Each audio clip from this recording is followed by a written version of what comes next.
कहानी का नाम है ईमानदार किसान। एक छोटे से गांव में रामू नाम का एक गरीब लेकिन ईमानदार किसान रहता था।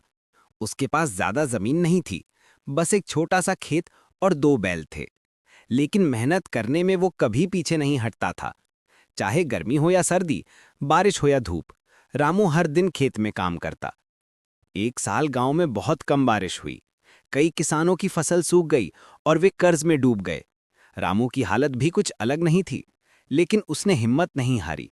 उसने गांव के तालाब से पानी खींचकर खेत में सिंचाई की, दिन रात मेहनत की और अंत में उसकी फसल बाकी सबकी तुलना में ठीक ठाक हुई। एक दिन रामू खेत से लौट रहा था तो उसे रास्ते में एक थैला मिला। उसमें बहुत सारा सोना और पैसे थे।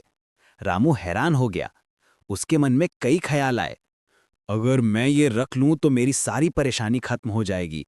नया खेत ले लूंगा, बैल बदल लूंगा, बच्चों को शहर में पढ़ने भेज दूंगा। लेकिन अगले ही पल उसकी अंतरात्मा ने कहा, ये तुम्हारा नहीं है। ईमानदारी ही तुम्हारी सबसे बड़ी पूंजी है। रामू वो थैला लेकर सीधे गांव के सरपंच के पास गया और सब कुछ बता दिया।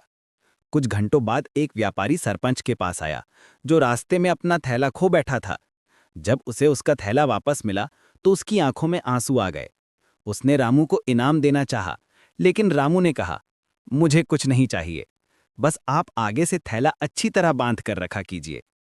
उस दिन गांव में रामू की ईमानदारी की खूब चर्चा हुई। गांव वालों ने मिलकर उसे ईमानदार किसान का खिताब दिया।